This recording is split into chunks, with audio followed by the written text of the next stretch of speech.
Good morning students. आज हम chapter 14 पढ़ेंगे, भारत की जनसंख्या संरचना। तो किसी भी देश की जनसंख्या संरचना वहाँ की जनसंख्या की सामाजिक विशेषताओं को प्रकट करती है, जिसमें आयु व लिंग का विश्लेषण, निवास का स्थान, मानव जातीय लक्षण, जनजातीय भाषा, धर्म, वैवाहिक स्थिति, साक्षरता, शिक्षा, व्यवसायिक विशेषताओं आदि का अध्ययन किया जाता है। जैसे कि अपन को जनसंख्या की विशेषताओं की बात करेंगे। यहाँ हम भारत की जनसंख्या संरचना, ग्रामीण नगरीय विशेषताएं, लिंगानुपात, आयु वर्ग की प्रतिरूप, साक्षरता तथा ग्रामीण जनसंख्या में जनजातीय, भाषाई और धार्मिक संगठन का अध्ययन करेंगे अपन इस चैप्टर में। तो ग्रामीण नगरीय जनसंख्या, इसके बारे में अपन बात करें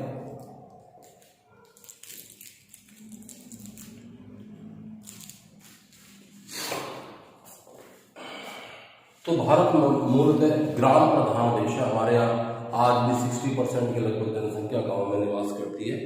1921 में यहाँ 88.8% जनसंख्या गांव में निवास करती थी, किंतु क्रमशः औद्योगिक विकास होने पर नगरीकरण की वृद्धि हुई और नगरीय जनसंख्या में वृद्धि होना शुरू हुई। तो अपन बात करें जी सबसे पहले ग्रामीण जनसंख्या की। तो भारत का अधिकतर जनसंख्या गांव में निवास करती है। ग्रामीण जनसंख्या का सबसे बड़ी विशेषता कृषि और उससे जुड़े प्राथमिक कार्यों में संलग्नता या निर्भरता है। वर्ष 2011 की जनगणना के अनुसार देश की कुल गांव की संख्या, यानी हिंदुस्तान में अगर अपन कुल गांव की संख्या की बात करें तो हिंदुस्तान में जो कुल गांव है उन कुल गांव में अगर अपन बात करें तो 6,000 हमारे यहाँ 6,40,867 गांव है हिंदुस्तान में कुल मिला। इतने गांव हैं हिंदुस्तान में। गांव की संख्या की दृष्टि से उत्तर प्रदेश सबसे ज्यादा गांव है, वहां पर 1,06,740 और 704, मध्य प्रदेश 54,903, उड़ीसा 51,313, बिहार 44,874, राजस्थान 44,672, महाराष्ट्र 43,663 तथा पश्चिम बंगाल 40,203। महत्वपूर्ण है, देश में ग्रामीण जनसंख्या का सर्वाधिक केंद्र निम्न राज्यों में। हिमाचल प्रदेश में 89% जनसंख्या, 89.96, यानी अपन को उसको राउंड फिगर में 90% जनसंख्या ग्रामीण। बिहार में 88.70%, असम में 66.92%, उड़ीसा में 83%, मेघालय में 79.92%, उत्तर प्रदेश में 77.72%, अरुणाचल प्रदेश 77.33%। राज्य में जनसंख्या गांव में निवास करती है। इतनी जनसंख्या है यहाँ पर। अब अपन बात करें नगरीय जनसंख्या। नगरीय जनसंख्या क्या होती है? जो नगरों में निवास करती है और गैर प्राथमिक व्यवसायों में संलग्न होती है, तो नगरीय जनसंख्या कहते हैं। सन 1981 की जनगणना के अनुसार भारत में विभिन्न आकार वाले 3,245 नगर है, जिनमें से 19.50 करोड़ जनसंख्या नगरों में निवास करती है। इस प्रकार देश की कुल जनसंख्या में नगरीय जनसंख्या का जो प्रतिशत है वो 23.4% जनसंख्या अपने यहाँ नगरीय जनसंख्या में थी। 20वीं सदी के प्रारंभ में नगरों में बसने वाली कुल जनसंख्या का मात्र 1.99 करोड़ थी, जो पिछले 100 वर्षों में काफी बड़ी तेजी से बढ़ी है।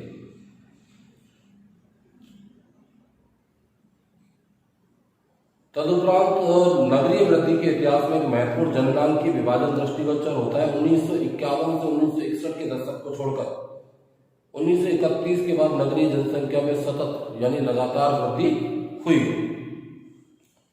नगरीय जनसंख्या का अगर अपन राज्य स्तर पर 2000 में देख रहे, 2011 में भारत में नगरों की कुल संख्या 7,935 है। नगरों की संख्या की दृष्टि से तमिलनाडु में 721, उत्तर प्रदेश में 648, मध्य प्रदेश में 364, महाराष्ट्र में 256, कर्नाटक में 220, गुजरात में 195, राजस्थान में 185। नगरीय जनसंख्या महत्वपूर्ण स्थान। 2011 की जनसंख्या की संरचना में नगरीय जनसंख्या का उच्च प्रतिशत दर्ज कराने वाले राज्य इस प्रकार है: मिजोरम 51.51% तथा न्यूनतम हिमाचल प्रदेश 10.04% ये है। देश में तमिलनाडु में 48.45%, केरल में 47.72%, महाराष्ट्र में 45.23%, गुजरात में 42.58%, कर्नाटक में 38.57% तथा पंजाब में 37.49% राज्य में नगरीय जनसंख्या निवास करती है। अब अपन बात करें बेटा जी कि भारत में वो कौन से कारण हैं जिनकी वजह से नगरीय जनसंख्या की वृद्धि हुई है।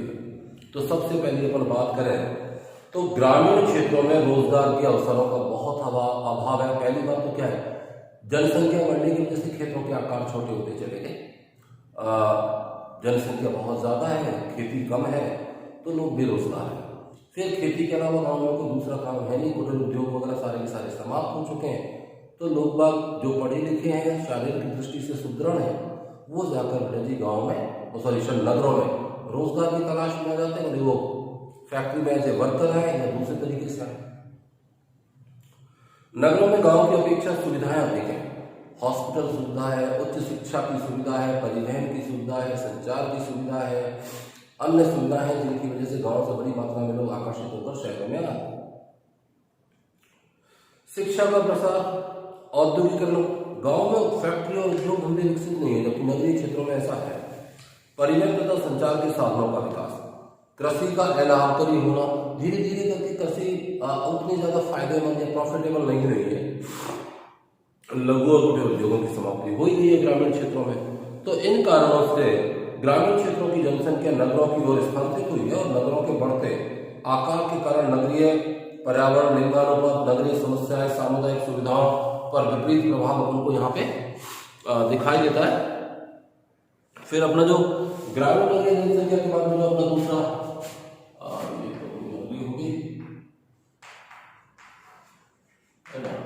अपना जो दूसरा पॉइंट है लिंगानुपात। सवाल होता है कि लिंगानुपात किसे कहते हैं। स्त्री और पुरुषों के बीच के अनुपात को अपन लिंगानुपात कहते हैं। तो भारत में सन 1901 से 972, सन 1931 में 950 तक जनसंख्या में स्त्री और पुरुषों की संख्या के अनुपात को लिंगानुपात कहा जाता है। इसे प्रति 1000 पुरुषों पर स्त्रियों की संख्या के रूप में निकाला जाता है।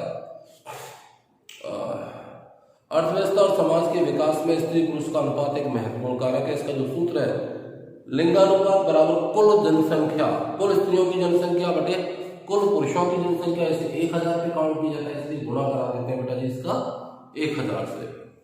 भारत में लिंगानुपात, भारत में सन 1901 में 972 था लिंगानुपात, यानी 1000 पुरुषों पर 972 स्त्रियां थी। 31 में घटकर ये 950 हो गया और 81 में बेटा जी ये 934 और 1991 में ये सबसे न्यूनतम स्तर पे आ गया था 927 महिलाएं 1000 पुरुषों को। भारत में प्रति 1000 पुरुषों पर स्त्रियों की क्रम से संख्या कम होती जा रही थी और भारत में प्राय सभी विकसित देशों की तुलना में स्त्रियों की संख्या कम है। इसका प्रमुख कारण बालिकाओं की अपेक्षा बालकों को प्राथमिकता देना, बाल विवाह, स्त्रियों का निम्न सामाजिक स्तर और सामाजिक कार्यों में पुरुषों की प्रधानता आदि प्रमुख कारण स्त्रियों की संख्या में कमी लाने के लिए विशेष रूप से उत्तरदायी समझे जाते हैं। भारत में लिंगानुपात विश्व की औसत लिंगानुपात 984, विश्व का जो औसत लिंगानुपात है वो 984 है, से बहुत कम है। परंतु भारत में यौन अनुपात 20वीं सदी के प्रारंभ से ही नकारात्मक रहा है, यानी महिलाओं की संख्या लगातार कम होती चली जा रही है। स्वतंत्रता के पूर्व 1901 से लेकर 1941 में जनगणना के दौरान यौन अनुपात में निरंतर गिरावट दर्ज हुई। 1971 में घटकर ये मात्र 930 रह गई। 2011 में जनसंख्या वर्ष की अपेक्षा 7 अंकों की वृद्धि के साथ देश में लिंगानुपात 940 दर्ज किया गया। लिंगानुपात के कम होने के जो कारण है उनकी अपन सामाजिक समस्याओं का कारण बनता है। अगर अपन राज्य स्तर पर लिंगानुपात में तुलना करें तो 2011 के अनुसार भारत में औसत लिंगानुपात 940 है। इसके द्वारा एक औसत स्थिति का आकलन होता है, परंतु एक राज्य से दूसरे राज्य में लिंगानुपात में बहुत ज्यादा विषमताएं देखी जाती हैं। सन 2011 की जनगणना के अनुसार औसत लिंगानुपात 940 को आधार मानकर राज्यों को अपन 2 भागों में विभक्त कर सकते हैं। राष्ट्रीय औसत से अधिक अनुपात वाले राज्य केरल 1084 महिलाएं हैं 1000 पुरुषों के पीछे, तमिलनाडु में 995, आंध्र प्रदेश में 992, पांडुचेरी में 1031, लक्षद्वीप में 945 और केंद्र शासित प्रदेशों में अवरोही क्रम में उच्च लिंगानुपात दर्ज किया गया है।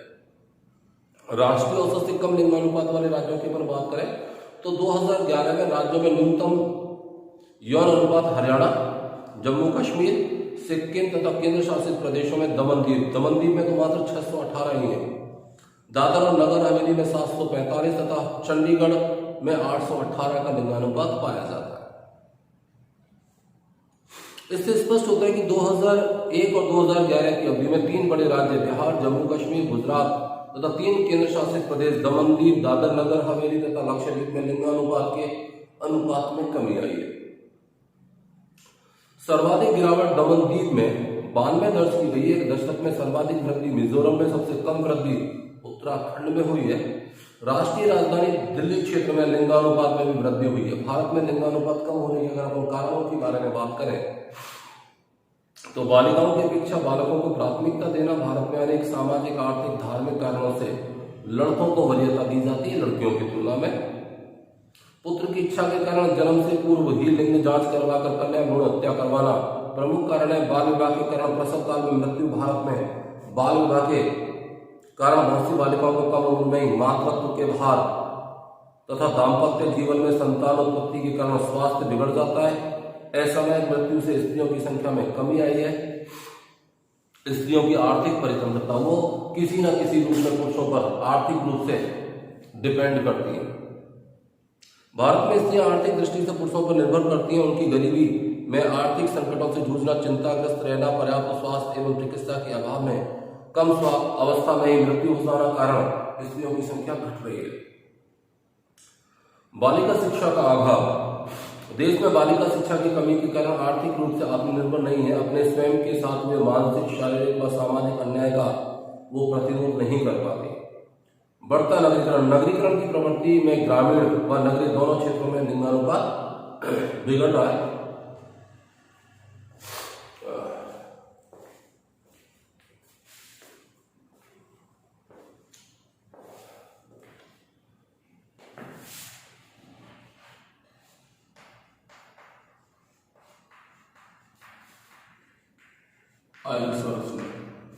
तीसरा जो अपना टॉपिक है, जनसंख्या के आयु वर्ग के आधार पर श्रम शक्ति, आश्रित जनसंख्या, दीर्घ आयु वाले आदि के बारे में जानकारी प्राप्त होती है। आयु वर्ग की दृष्टि से जनसंख्या के 3 प्रमुख वर्गों में अपन इसको बांट सकते हैं।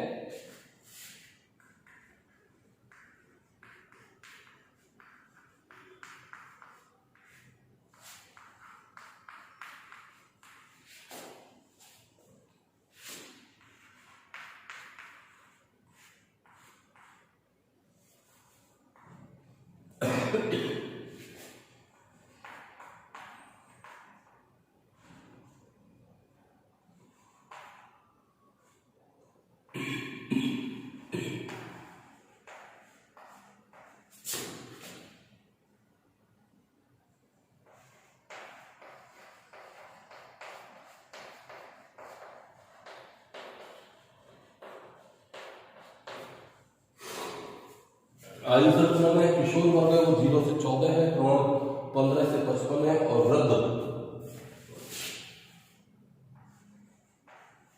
जो वृद्ध वर्ग है अपने यहाँ वो 60 से अधिक वर्ष का है। ये भारत का है। आप देखेंगे विश्व में अपन ने कुछ और पढ़ा था इसमें और यहाँ अपन कुछ और पढ़ रहे हैं, थोड़ा सा 5 साल का अंतर है। जनसंख्या के आयु वर्ग के आयतन से श्रम शक्ति, आश्रित जनसंख्या, दीर्घ आयु वर्ग आदि के बारे में जानकारी प्राप्त होती है। आयु वर्ग की दृष्टि से जनसंख्या को 3 प्रमुख वर्गों में रखा जा सकता है। किशोर जो कि 15 वर्ष से कम है, प्रौढ़ जो 15 से 55 वर्ष की आयु और वृद्ध जो कि 60 वर्ष से अधिक है। सन 2011 की जनगणना के अनुसार देश में 35.6% किशोर वर्ग है। ये जो है किशोर वर्ग ये 35.6% है।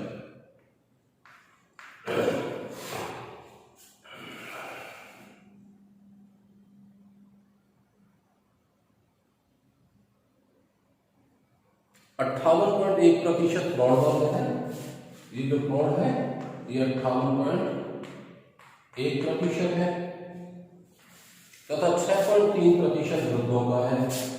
6.3% ये वृद्धों का है। इससे एक और भारत में अधिक कार्यशील जनसंख्या उच्च निर्भरता अनुपात का बोध होता है।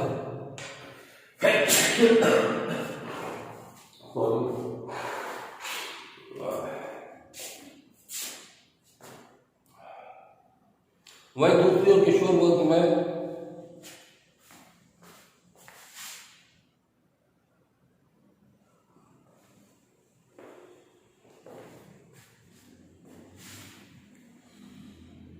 आर्थिक दृष्टि से यह एक आश्रित तथा अनुत्पादक वर्ग है जिसका भोजन, वस्त्र, शिक्षा, चिकित्सा आदि पर सर्वाधिक खर्चा होता है। भारत में जननांग के संक्रमण की तृतीय अवस्था में, क्योंकि यहाँ प्राकृतिक वृद्धि दर उच्चतम है, उच्चतर जन्म दर के कारण 0 से 14 आयु वर्ग में 29% से अधिक जनसंख्या पाई जाती है। भारत का आयु पिरामिड चौड़े आधार तथा नुकीले शिखर वाला है जो जनसंख्या की गतिशीलता का द्योतक है। भारतीय जनसंख्या में आयु संरचना का विशेष विवेचन आदि आयु वर्ग के अनुसार किया जाता है। तो निम्न प्रकार के 4 वर्गों की विशेषताएं दृष्टिगोचर होती हैं।